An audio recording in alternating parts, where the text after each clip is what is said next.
know it. Raise your ya. Raise your ya.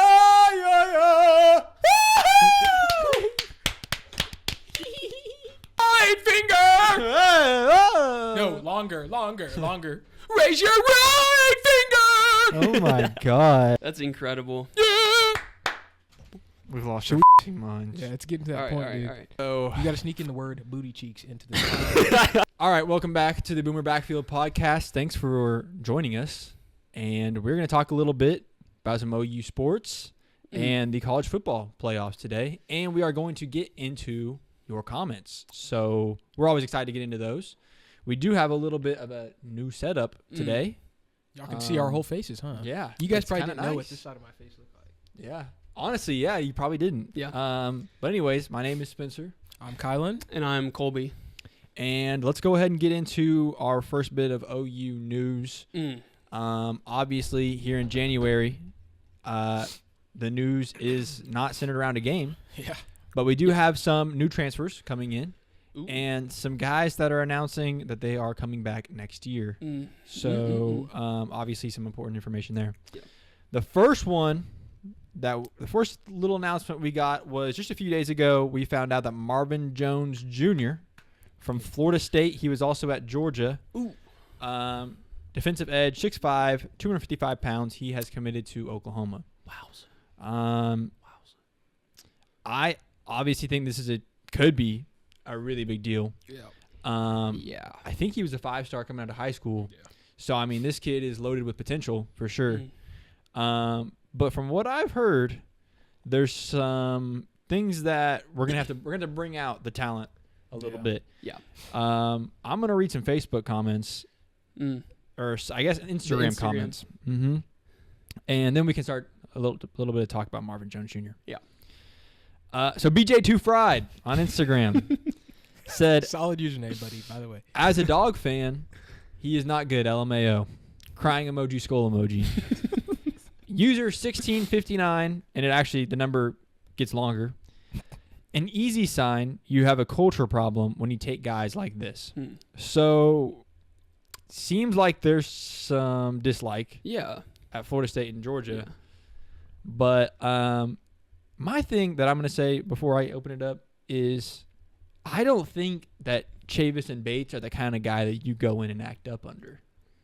Yeah. Like, I just don't see that being a thing. That's Joe John. Yeah, there is a player in the tight end room that we know like that. Sorry. But I haven't seen a guy on defense be a culture problem yet under Brent Venables. And if they are, they leave. So I'm interested to see how this goes.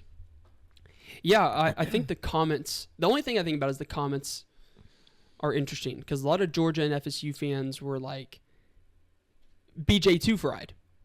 As a dog fan, he is not good. LMAO. I wonder if this is like a JA leaving OU going to Auburn where they're excited because they got a 5-star quarterback, but everybody at OU is like, we want him gone. Yeah. I wonder if that's the same thing here with Marvin Jones Jr. However, though, I think it's different. One, because it's not quarterback. I think when you're a 5-star quarterback and you're a 5-star any other position, you can pull the talent out of any other position. I think a quarterback, you have an extra thing. It's the it factor. You have the it factor. I think that is where you sometimes won't see potential come out because sometimes quarterbacks don't have the it factor. But I think if you are a defensive player, I feel like it's just mostly fundamentals. Yeah. Obviously, there's ball instincts that happen that can influence the way that you play. But I think it is what I'm trying to say is I think it's much easier to turn a 5-star prospect that is on defense or any other position. I think it's a lot easier to do that than it is to turn a 5-star quarterback into a 5-star quarterback. Yeah. That's what I have to say. I mean, I think kind of looking at it, that won't happen here because if you act a fool, you're not going to play. Like it's real simple. Yeah. We're too deep in those. Like, I mean, yes, are we just, if he's good, he'll probably get on the field. But unless he is like light years above the next guy, if you want to act crazy, go ahead. You will just sit on the bench the entire year. Yeah. It's not like a room like where we need. don't have depth. Yeah, like a need. I mean, we got R. Mason coming back, not to talk about something we're about to get into. PJ Yeah. Danny Okoye. It's not like it's a room where we're missing much talent. So yeah, it's definitely a thing where it's like you got to have the culture, you got to Exactly. have the it factor, the attitude Yeah. to even play the spot. So Yeah. I'm excited because I think what is going to happen, me personally, I think this guy's going to come in with a load of potential, and Chavis is going to tap into it. Yeah. Yeah. That's what I'm hoping, because that's what happened with R. Mason Thomas, with Ethan Downs, and what I'm hoping will happen with Marvin Jones Jr., PJ Adebayor, Danny Okoye. Yeah. A lot of potential. I mean, there's like literally, those are 5-star, 5-star, 4-star, plus R. Mason Thomas. Yeah. That's what we're built. That's how we're built at the end. Yeah. So Chavis has his guys. Like, the guys are there. The stars are there. And if Chavis can tap into that, man, that's going to be a really good room. Which A I think really he good room. can. Because, I mean, like you're kind of saying, 5-star QB, I feel like you actually got to be, like, decent in high Yeah. school. And 5-star DN, if you were just bigger than everyone else, you're going to obviously play better than everyone else. Like, Yeah. the tackle you're going against, you're going to manhandle him. Yeah. So it's going to look like you're the most dominant player in the world. 6'5", he was probably 6'4", 220 in high school. Yeah. Going crazy. So Yeah. it's just like everything, the metrics, the size is all there. As long as here is right, Yeah. I feel like he should be straight. The size in that room's unbelievable. Like, crazy. PJ Adebayor Crazy. does not look human. Like, he looks like he should be playing basketball, quite honestly. He's just long. Long guy. R. Mason Thomas, a big guy. Yeah. Danny Yep. Okoye is a big guy, and then Marvin Jones Jr. is a big guy. I mean, it's going to be fun to see what Chavis brings out of this group. Yeah. Yeah. And Um, one important thing about both these guys, as we get into Kendall Daniels, where are they from? Power 5 schools. Praise God. Praise the Praise Lord. God. That's the one thing that I think that I look for all the time, and I've said it numerous times, which is these guys come from big time schools. That means something. When they come from little schools, there's concern. I have a lot more confidence purely just that from the fact that they came from big time schools. So next up, Oklahoma State transfer, Kendall Daniels. He is 6'4", 235. Jesus. Played safety. Jeez. They're kind of transitioning him over to linebacker, but I've heard some comments saying that wasn't working out. But I've also heard some comments saying that his effort throughout the season kind of dwindled. To give some reference, he had 64 total tackles, 5.5 sacks, and 7 pass deflections. So he was a bit all over the place. But some of the comments, again, these are just social media comments, but this is what we heard from some OSU fans. I'm not going to read this username from TikTok, this first one. I'm not reading it. This guy said, started playing lazy when we started losing. Get him out of here. So, if you don't know, they went 3-9. Yeah. They started the season 3-0. Oh, yeah. Yeah. And then went 0-9. I can understand that personally. I would that's start what I was playing a gonna little say. lazy. Yeah. That's what I was gonna say. The only thing to play for when you're 3-9 is yourself, really, your own benefit. Anyways, Josh Will made it from Instagram. Shout out, Josh Will made it. Josh Will. Bro jogs 90% of his snaps. Y'all better get ready. Mhm. So those are discouraging comments, but I mean, the build, the frame is definitely there. Beautiful. I'll say this: if I was 3-4, my season was 3-4. We were on a 4-game losing streak. Listen, I'm a competitor. I'm an athlete, but at the same time, if my team is booty cheeks, buns, I'm probably not putting in as much effort. Okay. I don't even know how to rephrase this because I would put in effort. I'm just saying I can understand where he's coming from. I can get that. I don't know if I would put in less effort. It's not like you're putting in less effort, but do you get what I'm trying to say? Am I just talking? I think what you're trying to. Am I getting lost in the weeds? I don't get know. what you're saying. Here's how I was going to put it. I think we're on the same wave. Is that he just started trying to get his. That's literally what he was doing. He's not running. I'm not running full speed. If he burned me, he just got me. But look at it. He has 5.5 sacks. That's the most he's ever had in his career. So he's probably just saying, I ain't got nothing to lose. We suck. I'm just going to go hit the quarterback. Yeah. I would literally try and go get mine the whole game. Oh, yeah. Oh, you want me to cover? Nah, I'm okay. I'm just gonna blitz.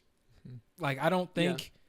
But like I said earlier, he comes here. If he jogs 90% of his snaps, he just won't play. But there's no one else to compete with him, so he's gonna play. He can do whatever he wants. Yeah. Let me ask you this. All right, let me give you the scenario. Your team is 3-8, and you're going to Colorado for the last regular game of the season. There is no way that you become bowl eligible, and it's cold. It's 32 degrees on the last game of the season. 11 a.m. 11 a.m. Actually 10 a.m. 10 a.m. local time, Yeah, and it's 10 Thanksgiving weekend. Okay, your team terrible, and you go down 21-0 in the first quarter. I don't know if I personally would check out, but if my teammates were checking out, I would be like, yeah, that's what's happening right now. It's just they had such an awful season, so I don't know. I didn't watch every OSU game, so I really don't know.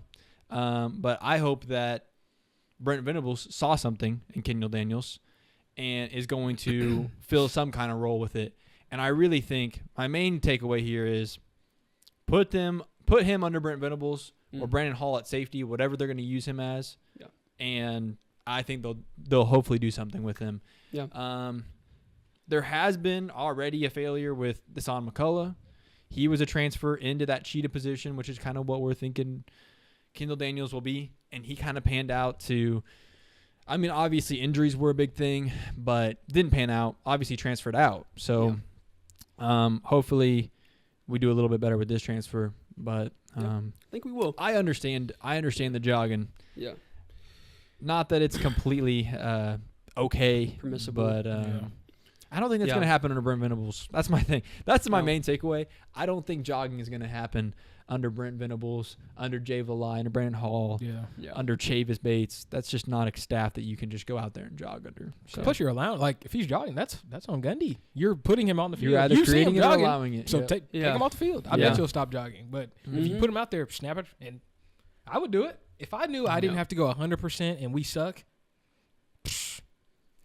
all right, let's go out here. But if he does play cheetah, he's lined up with his competitor, Kendall Dolby.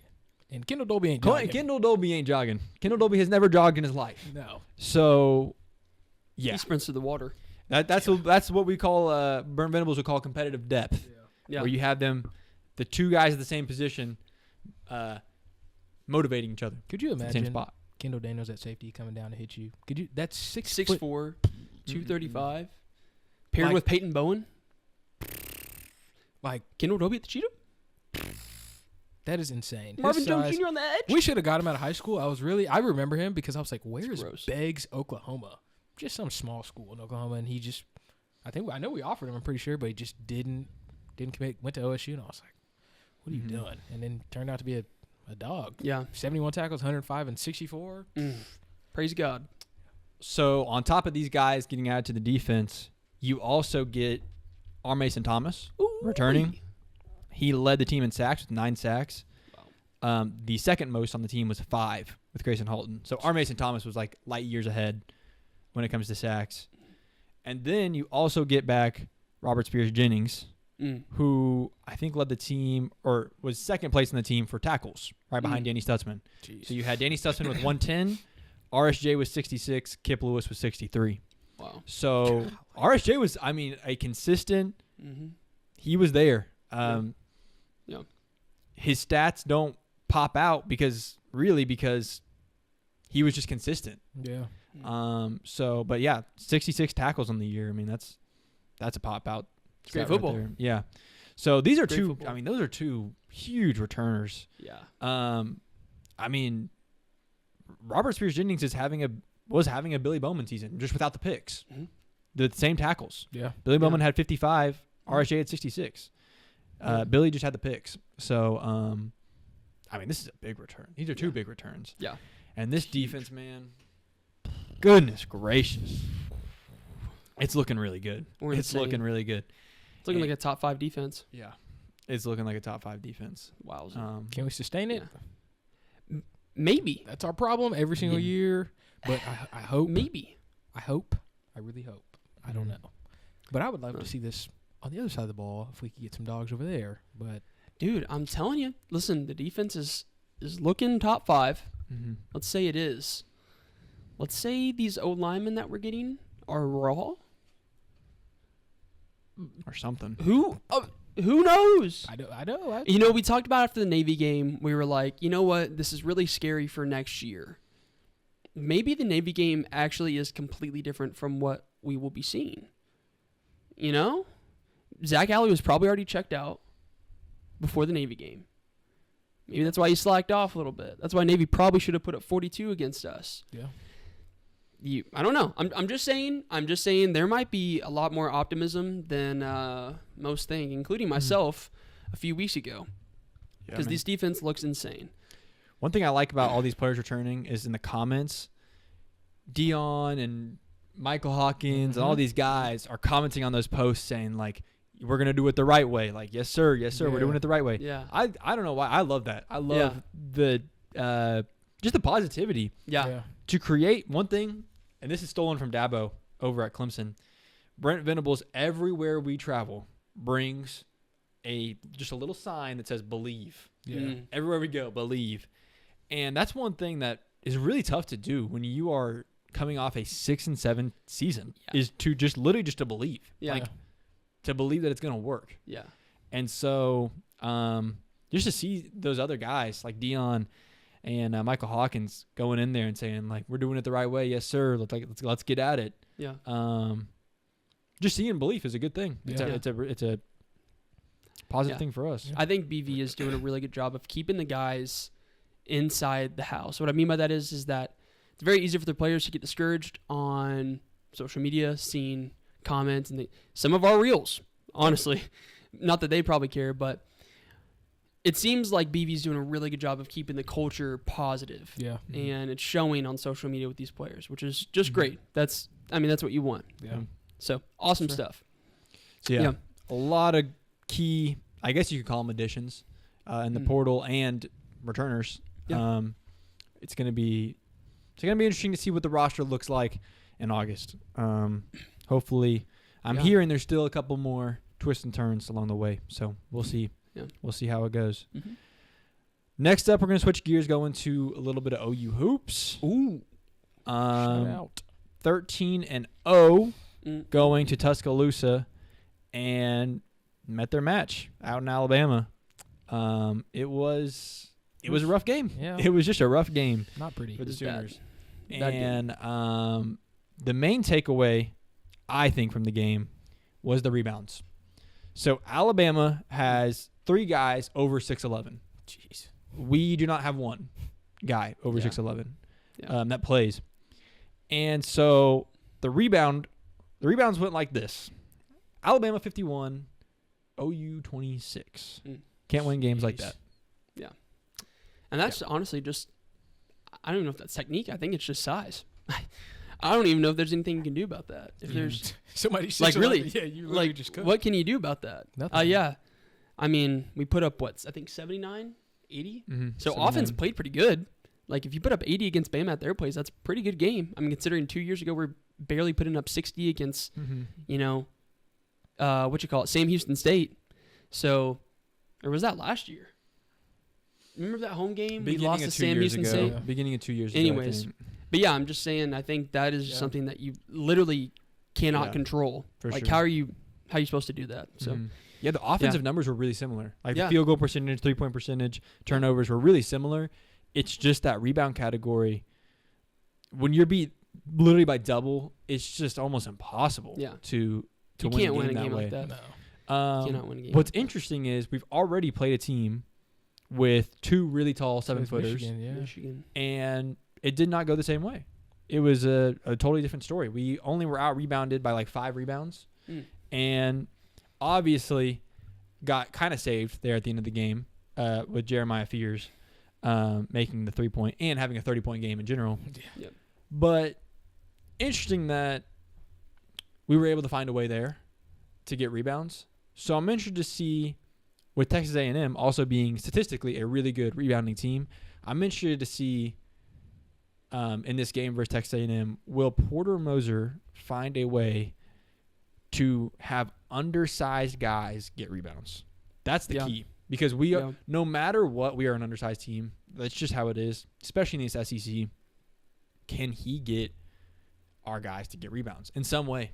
Yeah. I mean, it's got to happen somehow, some way, somehow. Yeah. The way to do that is you just crash the paint. Everybody crash the paint. You have more bodies in there. You have more chance to get the ball. But if it's one-on-one, you know, some guy at Alabama versus like one of our players, that's just not. It's not going to happen. If they're 3 inches taller than you, 4 inches taller than you, it's almost impossible. Yeah. Like it literally is.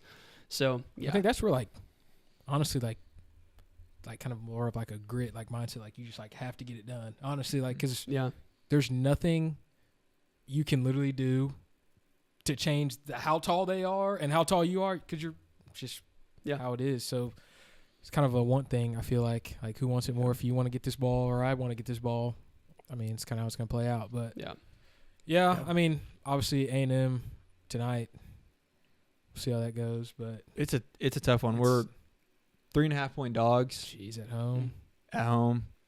And from what I've heard, this is interesting. The tickets are not even like close to selling out, and students are all at winter break. I get that, but even the normal seats are not being claimed. Yeah, which is crazy. Which is really disappointing. Got a 13-1 team, 17th ranked in the nation. It's not good. Disappointing. To see. Well, I will say the university is making it harder for students to go. They're making it now that you have to claim your ticket online, as opposed to the last couple of years you could just show your student ID. Which I don't know why the university. What are they doing? They're making things harder since we joined the SEC. That doesn't make sense. You should make it easier. You know, if you want an SEC environment, an SEC crowd, you need to make it as open as possible, not more restricted. That doesn't make any sense at all. So, I don't think it's SEC like mandates. Maybe I feel like it has. It could be, because that doesn't even make. It could be. I can understand football claiming your ticket. That makes sense. But basketball, it's like, especially it's free. One, it's free.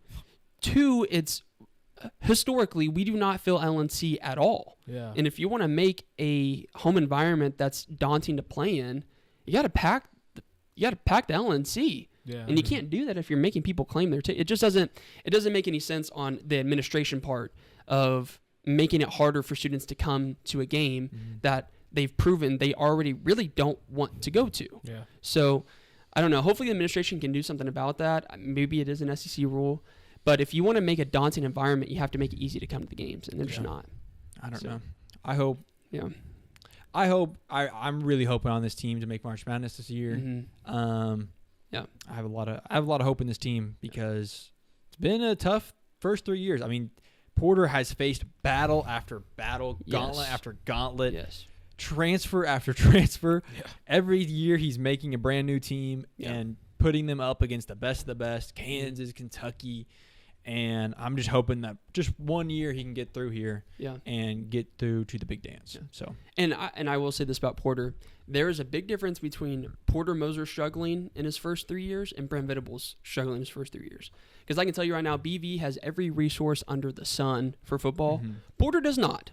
Porter absolutely does not. In terms of NIL, in terms of facilities, in terms of everything, not even close. And yet he's still finding ways to be the first team out of March Madness. I mean, we should have got in last year, honestly. We kind of got snubbed. But this year, plus two with it's so crazy because when we left the Big 12, I was thinking, oh, finally we're going to an easier conference in the SEC for basketball. And then it just flipped. The SEC now becomes historically probably the greatest conference ever in basketball. You're seeing, 12 out of the 16 teams ranked or something it's absolutely absurd, where now it's a bloodbath literally the year that we get in. So Porter has faced the hardest situations you could possibly imagine, and yet is still finding ways to be successful, to be 13-1, ranked in the top 15. Are we 18? Or like 17 or 17? Top so 20. top 20 in the country, when he literally had, I think, 3 guys from the original team last year. He had to recruit everybody else. So what he's doing, I think, is amazing. Every April or whenever that portal opens up, it's like an anniversary. Bro. It's like mass exodus the second that portal opens up. And so every year he's building a brand new roster. Yeah. And somehow he brings in Jeremiah Fears. Yeah. Like how from Illinois, steals him. It's just mind blowing what he's able to do recruiting wise. Yeah. And I'm really hoping it translates to something on the court. Yeah, I think if Porter got fired, that would be a huge disgrace. A huge mistake by Josie because he is a really good coach, you literally just the excuses are valid for Porter. They are very valid, and they're. I mean, you just in his situation, there honestly isn't nothing you can do. Sometimes when you have significantly less NIL money than any other basketball program, and you're finding ways to get guys, it's just incredible. So, All right, switching Anyways. gears. We're gonna switch gears into the college football playoff games coming up. Ooh. We got one tomorrow. Yeah. Tomorrow night we're gonna watch Notre Dame and Penn State in Miami. Wowza. I'm excited about this game. I think this is probably the more even matched game out of the two. And I really just – I don't – the thing is, I kind of thought both of these teams were not as good earlier in the season. And now I think they're both really good. Obviously, since they're here. But Notre Dame favored by 1.5. And I like that. Because, man, was it crazy to watch Notre Dame. Yeah. Whoop Georgia. The score doesn't show. Yeah. I think it was 27-10. 23, I thought. 23-10. Yeah. It doesn't show how in control they were. Yeah. Notre Dame felt totally in control against Georgia. And that's not something you just do. Yeah. I mean, Kirby Smart. Georgia. You don't just control those games the way that Notre Dame did. So I think this is a really good team. I think I'm going to pick Georgia in this game or Notre Dame in this game. But, man, Penn State too. Yeah. I don't know. I think for me, I always look at scoring. And Notre Dame has put up 39 points a game. Penn State, 33 points a game. It's a 6-point difference. Granted, the schedules are significantly different. Penn State has a much harder schedule. But Notre Dame just looks solid on all phases. 23 points against Georgia. Where did they play at? Was it New Orleans? No, it's yeah. It you're was right. at New Yeah, it Orleans. was. Now they're playing at Miami. Yeah. So in New Orleans, which I would argue is more of a home game for Georgia, just naturally, like geographically. Yeah. Georgia fans are closer. They look great, though. Penn State looks really good, too. But who have we seen Penn State play in the playoffs so far? SMU and Boise State. And that Boise State game was close. And the Boise State game was close. Now, Boise State is a good team, but I'm just saying, I think Notre Dame, we've seen them play Indiana and Georgia. Those are two, in my opinion, that resume is better than Penn State's. Doesn't mean that Penn State's a lesser team. I just think Notre Dame is more battle-tested against good teams in the playoff and have won 2 games in a row. I just think that Penn State has kind of met their match here. I don't think they've met their match in the playoffs so far until this game. And I think Notre Dame, after playing Georgia, they're ready. After playing Indiana, they're ready. So I'm taking Notre Dame here. I think they'll win by more than 1 point than the spread says. I would say probably by a touchdown, but I like Notre Dame in this game. I think I'm going to go Penn State. I think that rushing attack with Katron Allen and Nick Singleton is ridiculous. They're both over 1,000 yards. It's crazy. Having 2 backs over 1,000 yards. It's a no-you dream right Like, there. Perine that's- and Mixon. That's like the last time. Yeah. And it was because it doesn't matter. Like, literally, I'm going to give this ball to this guy or I can give it to this guy, and I'm going to get the yards. It literally does not matter. Drew Aller, I owe you a big apology. I think I've never thought you were great. I don't think you're great, but I think you're good enough to go win a natty. Simple as that. Yep. There's I'd take him over something. Quinn Ewers. Yeah, that's true. There's something about Notre Dame that just, and honestly, I wasn't a big like Marcus Freeman fan, but now he's kind of growing on me. I'm like, he might be a good guy. But I know like you're saying they've played better teams in the playoffs, but like the rest of their season, it's just like, golly, boring. And you lose to NIU. I get it, but like Penn State, that's all year long. They're playing decent teams. They didn't have the hardest Big Ten schedule, but it's a lot harder than Notre Dame's. Yeah. I think they'll be all right. And just that rushing attack, that is what blows my mind. 2 1,000-yard backs. I don't know how you stop it because you don't ever get a break. Usually, your running back gets tired. Oh, finally, we get a break. No. Here comes Katron Allen. He's going to trot out there, and he's going to run over you. Yeah. So, I don't know. I think it'll be a good game, though. I would say, I mean, I know we're not doing scores, but I say it's probably within a touchdown, maybe field goal. I don't know. Probably comes down to the wire, in my opinion. Yeah, But be a good game. yeah. Man, I hope we get some good games. I really hope these Yeah. two are both really good games. They're trending because in the better direction. they They're starting to are, get but better. man, Yeah. we need 'Cause at something first I was competitive. Golly, Yeah, this for sure. sucks.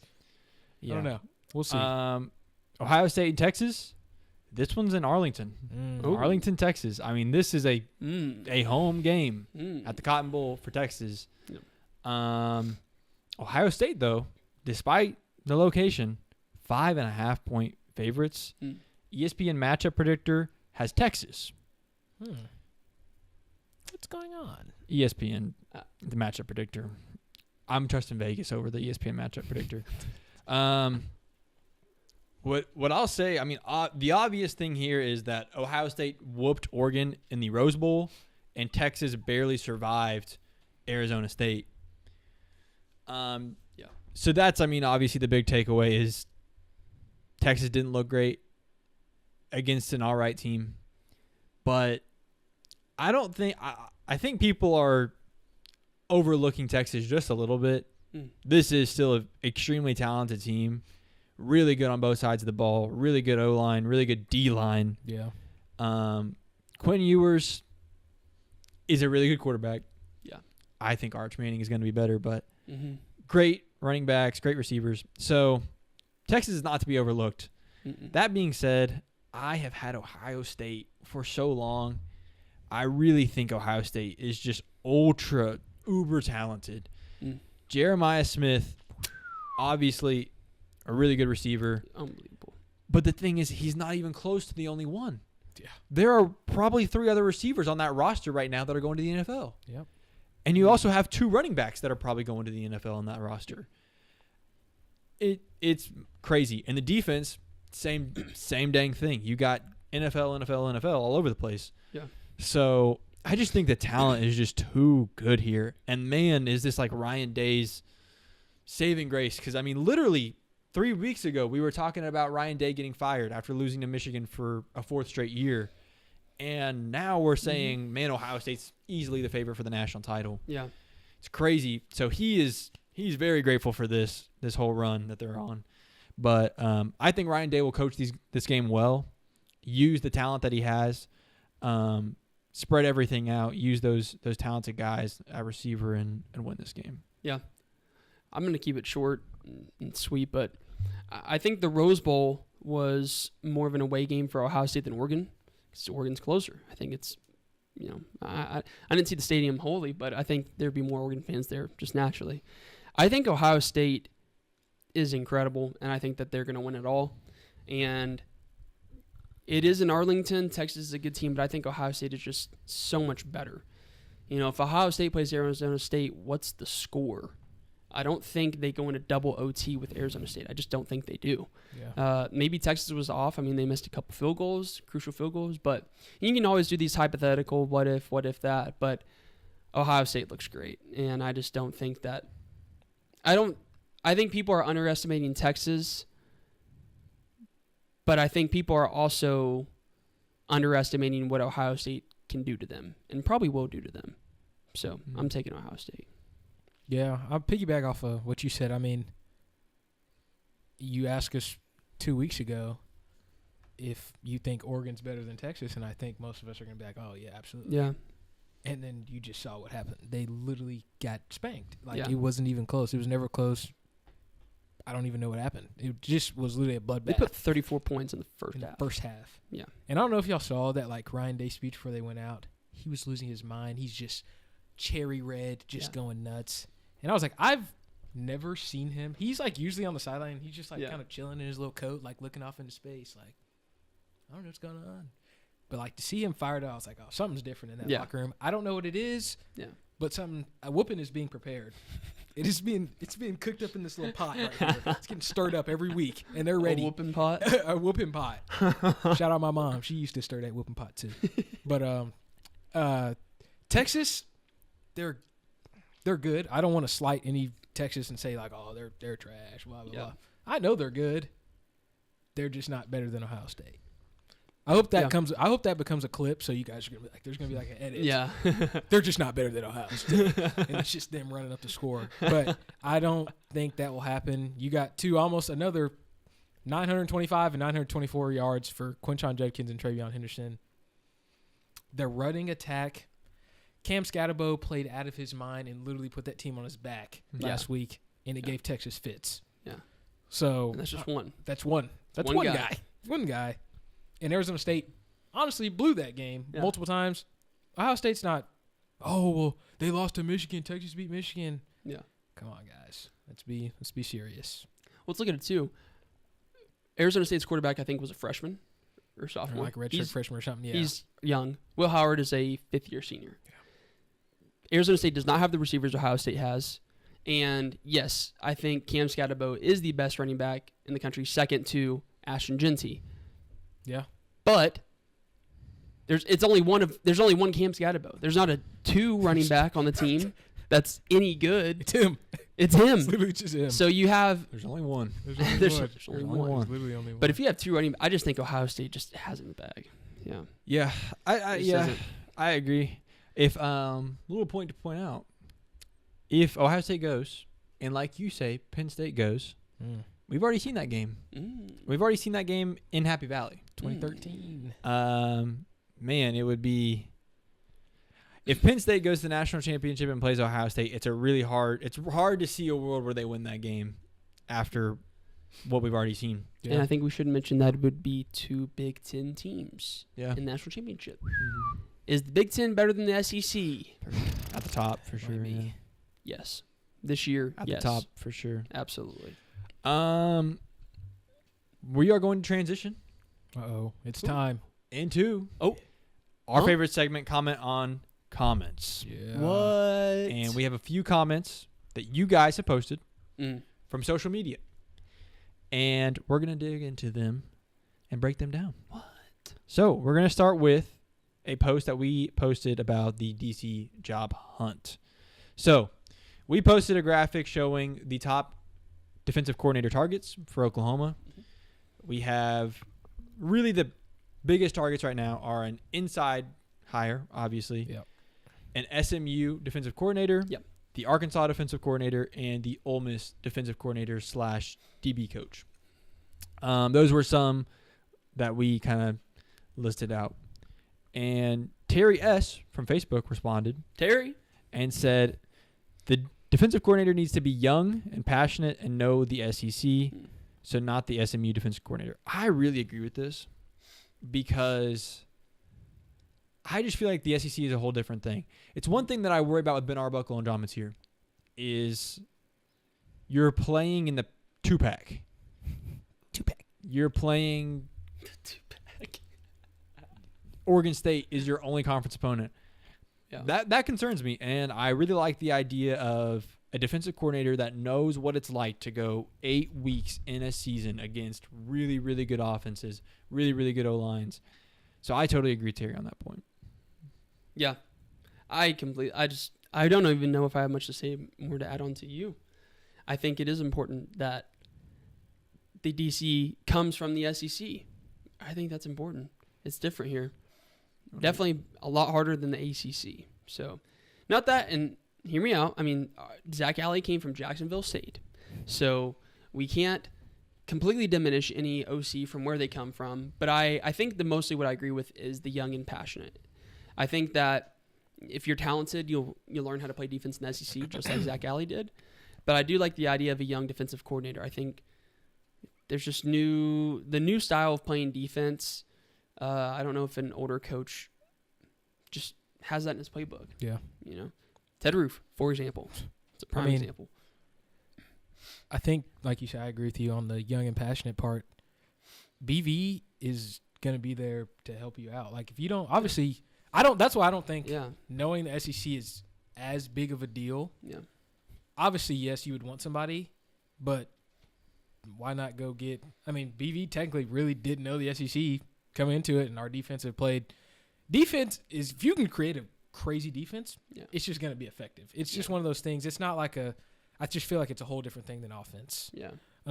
But just a young guy that can get in there and kind of fit that vibe of that whole defensive room where you're just fired up drinking 45 Reigns a day, just ready to roll. Mm-hmm.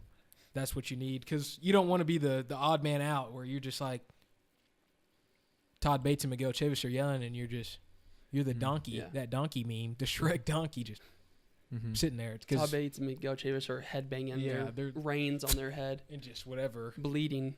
So, yeah, I mean, if it is the SMU DC, if he's the guy that we hire, I mean, he's the guy that we hire. You got him into the playoffs, so. Look, I will say, BV, he's hired one defensive coordinator, and he was great, Zach Alley. So, Ted Roof was already here, right? I think he just, promoted him. No, he's from Clemson.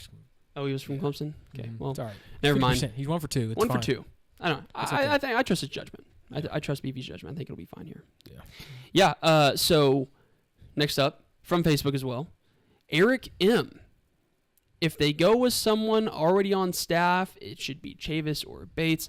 Eric, you are completely right. I don't think there's anybody else on the defensive staff that would be more perfect for the DC role than Chavis or Bates. They've been there since BV got here. They consistently produce the best position group on the defense year in and year out. The D-line is absolutely insane. We are recruiting at probably the highest level at that position, more so than anywhere else on the field. And their mindset is hit and kill. I've seen Chavis post a video on Twitter, or somebody posted a video of Chavis firing up the defensive lineman, and I would have put these 3 fingers in the dirt. And I am not a defensive lineman whatsoever. 3 fingers in the dirt. But, yeah, I think, Eric, you hit it spot on. Chavis and Bates are the only 2 options I would even consider if I was BV to promote to DC. Oh, that's all I got to say. I probably think the best option would probably be Brandon Hall at safeties. He's been a defensive coordinator before. And the issue with Chavis and Bates for me is take away from that. You don't put Bill Bedenbow at OC. Yeah. Why? Because Bill Bedenbow makes a really good O-line. And my concern with Chavis and Bates is they are producing such a good room there on the D-line that if you challenge them with also calling the plays, I don't see. I mean, one thing I've noticed is Chavis and Bates are really personal, especially on the sideline during a game. You'll notice they are yelling in their players' faces, watching the film on the iPads during the game, pointing things out to their players. I don't know if they could be one. I don't think they could be up in a booth. I don't think you could put Chavis in a freaking booth. Yeah. And then 2, I don't know if assigning them with calling plays is the right move, and I don't even know if they would even accept a job doing that. I know there are coaches out there that's just not their thing, is calling plays, or they like the personal aspect to it. And I know that Chavis for sure likes the personal aspect to it. So I think I would worry about taking them away from their role there if I was to upgrade them up to DC. Brandon Hall is the same thing. I mean, he's produced a great room. Billy Bowman, Peyton Bowen, RSJ. Yeah. So it is still I don't want to take him off the safeties room, but he just seems to me less of a I just feel like I could see him in the booth. He is a really good personal relationships type coach, but he's been a DC before. He definitely could handle it. I don't know. It's tough because I guess what I'm getting to here is I don't want to take any of these guys on defense away from their group, away from their room, because they've done such a good job. Yeah. And it would be a shame to take those guys away from their players on the sideline during the game and have them be calling plays or getting on the headsets. It's I'd rather than them just be there with their guys. Well, there's something to build. I'm sorry. No, you're sure. Good. There's something to build on your point really quickly. And this is in business, is that in business, you never hire your best salesman to be your sales manager. Yeah. Because you lose your best salesman. Yep. So that's kind of the same idea here is that, if you do hire Chavis, Bates, or Brendan Hall, you're losing the best coach for that position, and now you have to find another coach to match that. Who in the world is BV finding that matches Chavis and Bates' energy? Nobody. And let's just be honest here. if BV chooses between Chavis or Bates, and one of them is still on a lower position, they're going to get a little bit resentful. Like if we're just being like human interaction, if I'm with you and we're coaching D line, and BV promotes you to DC, and I'm still coaching D line, I'm thinking I'm not going to grow here. I need to probably go somewhere else if I want to grow in this position, if that's what they want to do. Yeah. So I'm just saying that I almost kind of want to go back on what I said, but I think it would almost be a bad idea to hire Shavers or Bates because, one, the way they coach together is excellent. Two, if you do hire one of them, you're losing your best guy, one of your best guys, and now you have to replace him. And three, that would also create tension between the both of them naturally because they're on a higher position in the payroll. I don't know. It's a tough choice. It's tough. It really is. Anytime you raise somebody up to be a coordinator, it's tough because you're losing a guy that's probably really tight with that room. So, and we've already seen it once before. What internal hires do when they get promoted. So at least at OU. That's the question. At least at OU. The thing is they suck. I mean, you guys already kind of said it. There's just no point. That's why, honestly, I pray that it is not an inside hire because why mess up something that's already successful? Like, Plus, for the DC, you look at those guys. I mean, obviously, BV. If you look at him as a DC, if you took him out the DC role and just made him a coach, he'd be a linebacker coach, obviously. But most of the time, DCs, you have to know everything. I don't know how in-depth Todd Bates could get me on playing DB because I'll put money on it. He never played DB in his life. I'll bet money. I don't know what I don't know why. I don't know why. Bates just doesn't give me a DB vibe. I don't know. But, that's crazy. I mean, but that's not to be said that he doesn't know what coverage is and all of whatever. 100% he does. If you're a college football coach, you're going to know the gist of everything. But it's like, why not go find somebody that's already proven they can be a DC? Why take a risk on someone who's like, he's a good D tackle coach. Maybe he'd be a good DC. Why not? Why do that? It doesn't make sense. Yeah. So agree. I don't think it's it should be the move. Hopefully we go and get.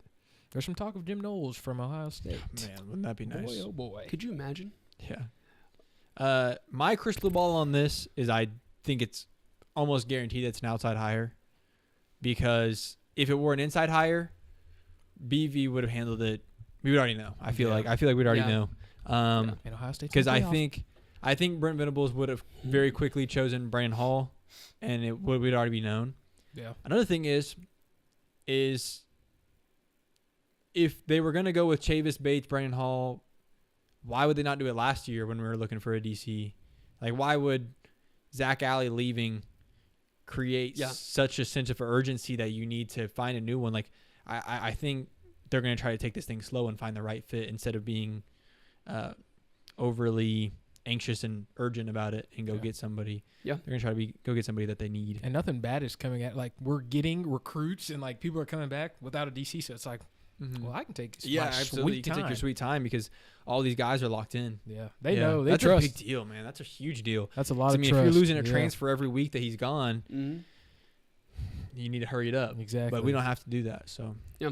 But last comment from Jack _ Sure. SCHR from TikTok. Yeah. This was on a video comment. Stop, you guys. That is so ridiculous. I don't know why it's so funny. Reel that we posted about just this section right here, comments on comments. And he was kind enough to leave us this comment asking us a question.